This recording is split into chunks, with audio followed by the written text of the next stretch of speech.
Welcome to the Let Your Spirit Guides Speak podcast.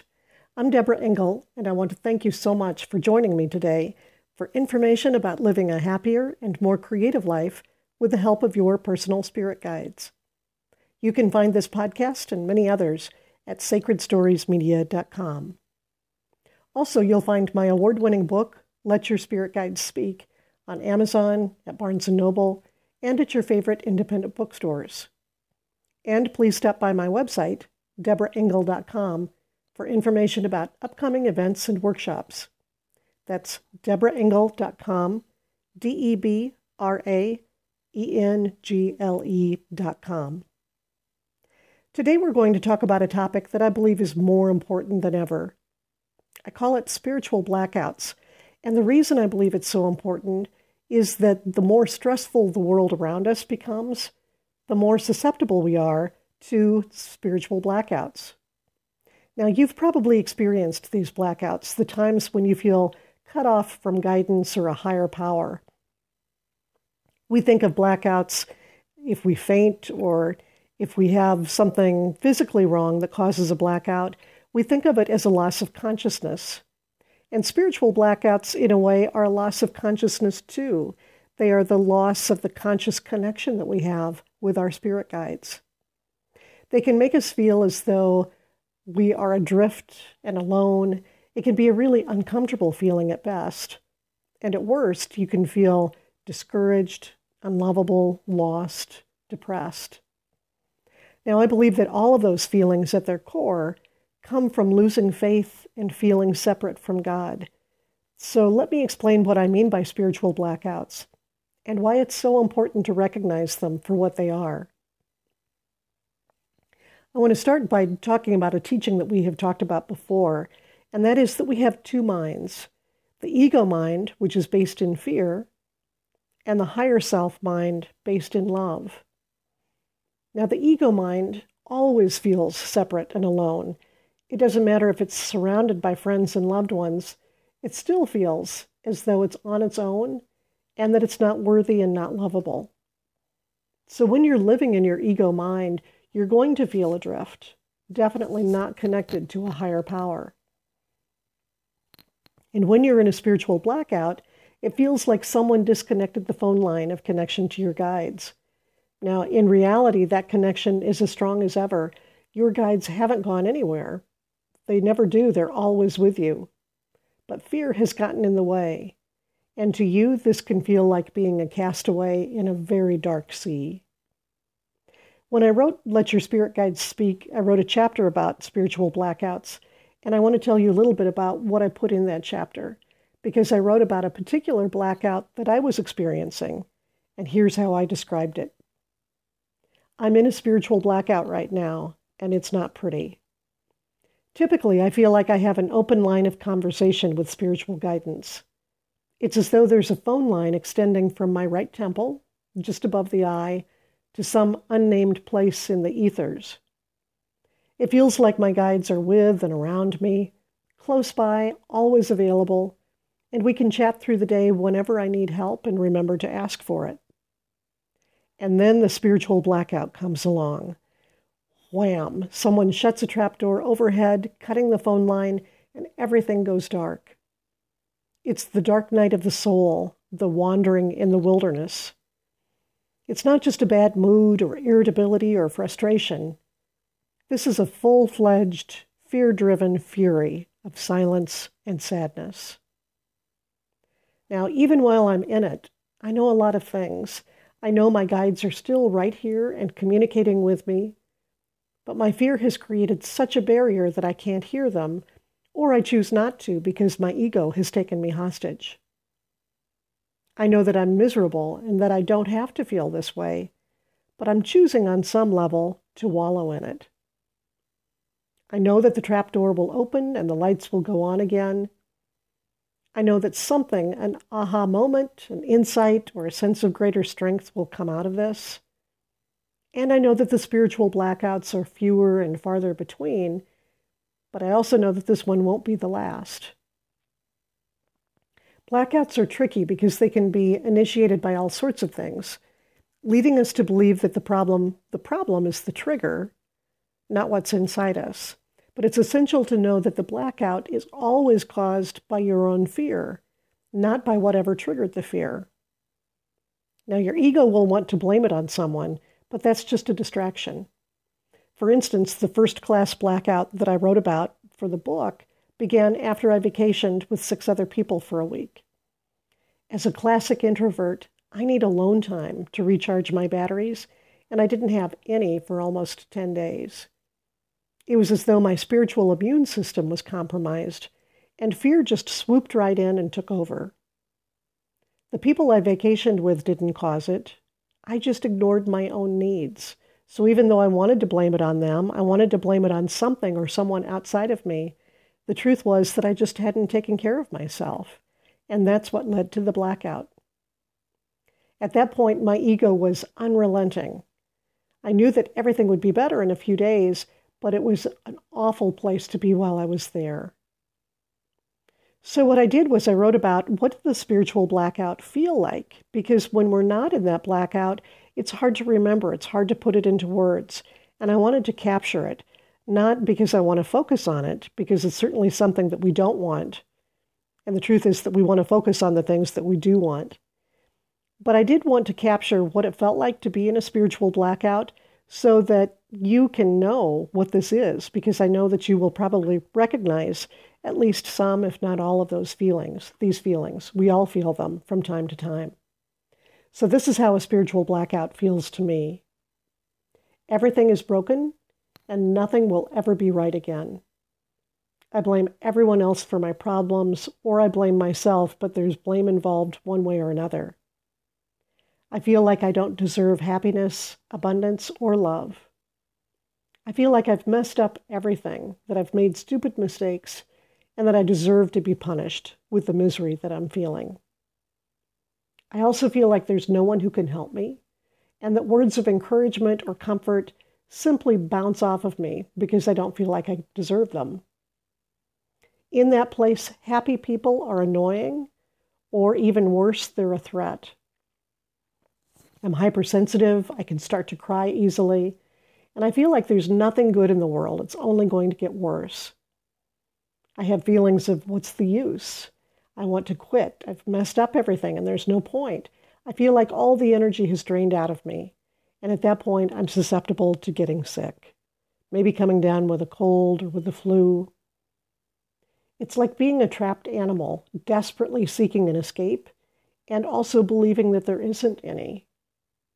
Now, in extreme cases, I can understand why this kind of spiritual blackout can lead to suicide or to violence, because it's a profound forgetting of who we are.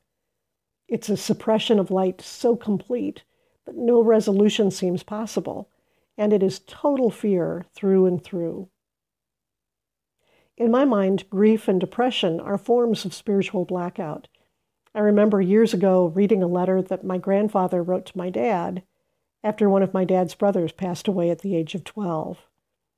Now, you can imagine what it's like to be a parent losing a child.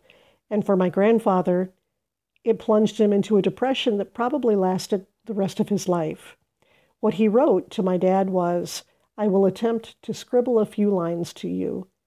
In so doing, I will have my mind occupied with something pleasant for a short while at least. Everything is dark and gloomy to me, and I suppose always will be the rest of my short stay here." That's a signature feeling of a spiritual blackout, that feeling that life will never be good again. And if we are in the spiritual blackout of grief, there can also be the accompanying guilt that if I'd only done something, maybe I could have prevented the loss, I could have saved someone. Those feelings can lead to a great, deep darkness that may persist as it did for my grandfather. And it's all based on fear, that ego-based fear. But remember this, it's possible to be discouraged, feeling a lack of courage in facing another day. It's possible to be disheartened, as though your heart is closed to giving or receiving love. But it's not possible to be truly dispirited, because no matter how black the darkness may seem, your spirit and the light of your guides shine on through it all. So be gentle with yourself if you're in a spiritual blackout. Know that help is available to you always. And remember that whenever you're in that dark place, there will be something good that will present itself when you can feel the sun on your face again. Now, as I was writing about spiritual blackouts, I asked my guide, one of my guides, what she would say. And I want to share that with you because I think she gives it such a different perspective, a very unexpected perspective when I started to hear what she was saying. She said, spiritual blackouts are necessary and helpful. Just as plants need dormancy and darkness, so does the soul and the mind. It's a rest period, even though it can feel unrestful. The only reason it feels that way is because you resist and fight it, and there's so much fear around it. Stop judging the spiritual blackout, and you won't be so miserable. It's a time to rest and rejuvenate and nourish yourself because your electrical system is expanding, and often the blackout is caused by an overloaded circuit. A blackout is the perfect name for it because it's as though the fuses have been blown and there needs to be a period of rest before the lights go back on. This is why your pleas for help seem to go unbidden, because it's simply not time yet.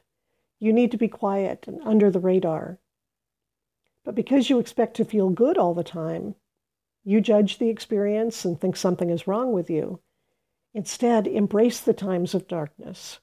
Get lots of sleep, be quiet, and you will grow more quickly once the light shines again. She said there's nothing wrong with spiritual blackouts because they can lead to great growth. But the misery in them can be minimized if you work with them rather than against them. Growth is inevitable, she said. Misery is optional. It's important to make the point that our guide's availability to us doesn't change during this time, she said. In fact, she said we hover close and are protective because we understand how awful you feel while you're in the darkness. We are here with you always, whether you are aware or can hear us or not. I think those words are so comforting, and they really do give us a different way of understanding and looking at what can seem like those dark times in our lives. But I also know that when you're in a spiritual blackout, when you feel as though that connection with your guides has been cut or severed, you can almost feel like you're committed to the misery. You can feel as though maybe that dark night won't ever end. And when you're in that place where you have forgotten the love and the light that's available to you, what do you do? So I asked my guide about that, and this is her answer. She said there could be a feeling of desperation in spiritual blackout, a giving up. But it's important to know that there are two kinds of giving up. One is giving up control, which is an act of the higher self, a statement of trust in a higher power. It's giving up trying so hard, giving up the fight. But the other is giving up hope, that's an act of the ego, a statement of fear that I'm not good enough to deserve happiness. This is when you use prayer not as a request, but as a lifeline. You use it even when you don't believe that it's being heard. You recognize the fear and that the prison you seem to be in is only of your own mind. It's not because of anything that's happened to you. It's not because of anybody in your life.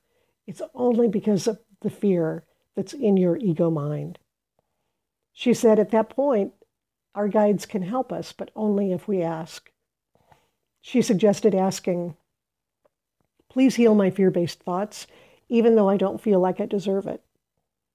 Please heal my fear-based thoughts, even though I don't think it will help.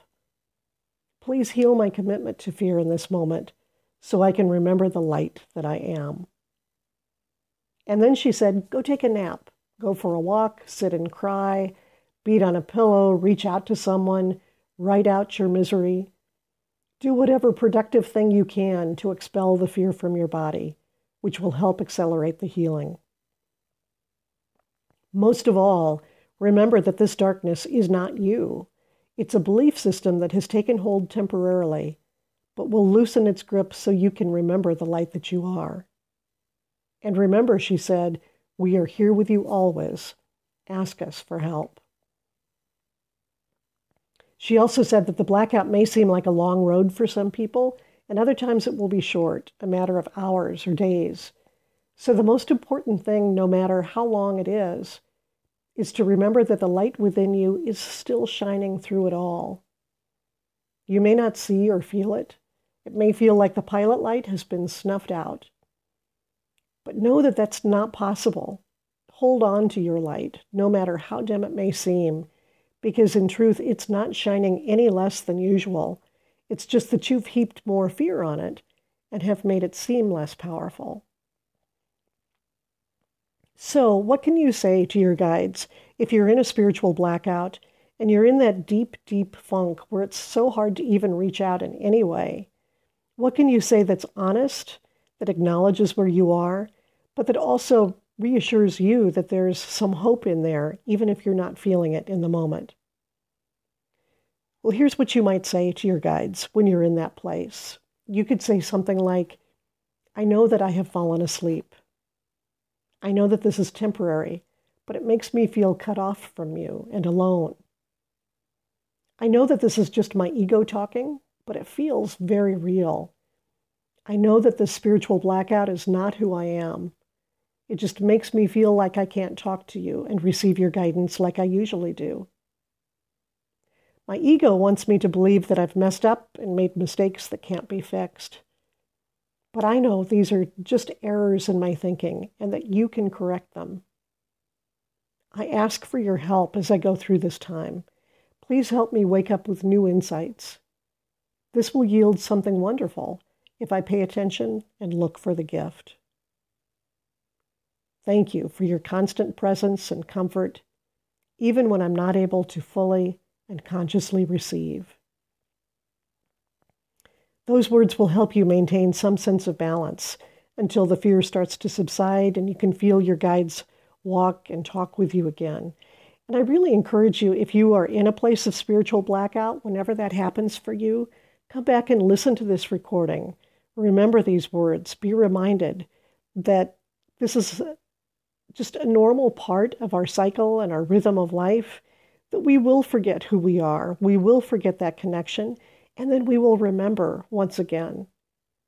So even when it feels like there's so much darkness, that light truly has not gone out. And I would also encourage you that if you know someone who's struggling right now or going through a difficult time, please share this podcast with them, because I think these words from the guides can connect with our hearts in ways that nothing else can. Just to give you one more tool whenever you are in a spiritual blackout, I want to end today with a guided visualization geared specifically for that. When it ends, the podcast will also be over. So what I'd like you to do at that point, if you're in a place where you can, is to get a piece of paper and a pen, or sit down at the computer, speak into your phone, whatever's convenient, and record anything that came to you through this visualization that you want to hold on to and capture. These visualizations are very much like dreams. If we get very far away from them, if there's much of a lapse in time, we quickly forget the message that they had for us. Our conscious minds will forget, even though the message will be recorded on a soul level. So it's helpful to write these things down, go back to them, work with them, ask your guides about them, and keep learning from them, especially this particular meditation, because it really is a reminder that your guides are here with you, and that no matter how you're feeling right now, better days are ahead. Before we get into the meditation, I want to say thank you again for listening. I really hope that you enjoyed this particular segment of these podcasts, because, again, I feel like this topic of spiritual blackouts is so important. There's also so much more to come in the future podcasts, so don't forget to subscribe to the Sacred Stories podcast stream on iTunes. And if you'd like more information about your spirit guides, please pick up a copy of Let Your Spirit Guides Speak through Amazon, Barnes & Noble, or your independent bookstore. I'd love to hear any questions or experiences you have about meeting and getting to know your spirit guides. You can find my contact information on my website, DebraEngle.com. So with that, let's move into the guided visualization. What I'd like to do is to invite you to just get into a comfortable place wherever you're seated. To sit very quietly, maybe shift slightly in your seat until you get to that place of comfort. And then start to take in deep, deep breaths, letting them out with a big sigh.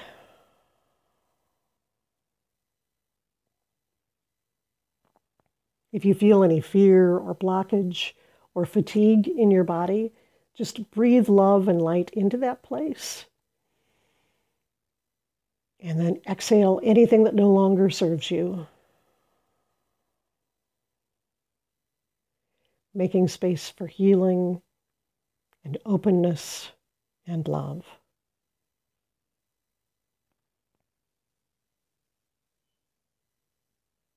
Now, as you see yourself relax, imagine yourself on a beach at dusk. See yourself sitting on the sand and watching the sun just as it dips below the horizon.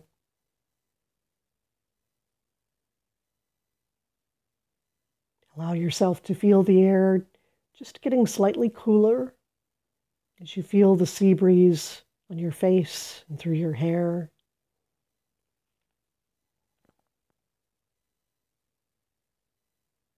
Listen for the sound of the waves, the seagulls.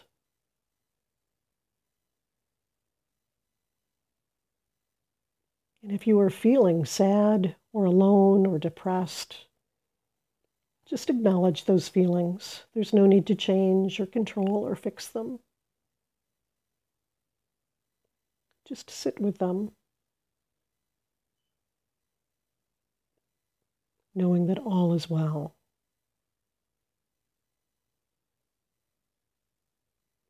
And now as you look around you on this beach, see lights coming toward you. Little lights, almost like fireflies. And as you watch, see them getting closer and closer until you can recognize that the lights you see are candles carried by your spirit guides as they gather to support you.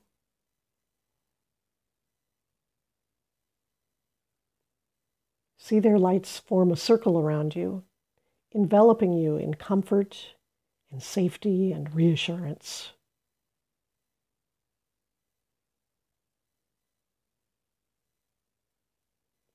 If there's something you'd like to say to the guides to express how you're feeling at this moment, go ahead and do that now and let yourself listen to see if they have a message for you.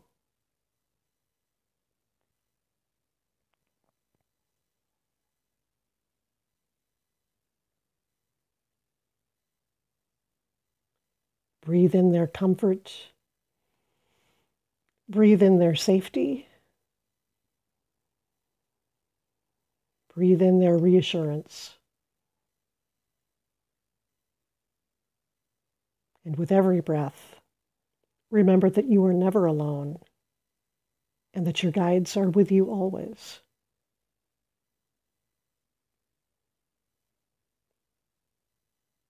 Remember that even in the darkness, your light never goes out.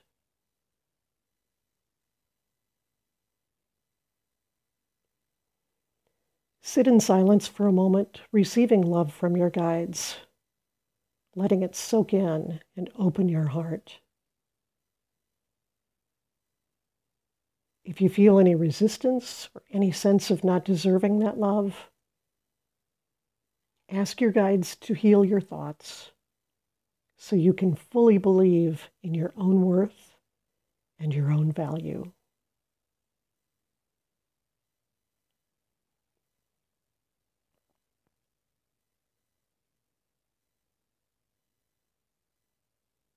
Now take a moment to express your gratitude to the guides and to yourself for reaching out and honoring your connection.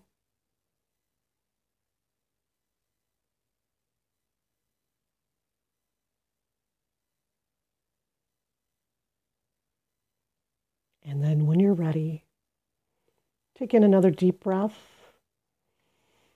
Let it out with a sigh. And then very gently and slowly, and as you're ready, open your eyes, come back to your space, and record anything that you'd like to remember from this experience.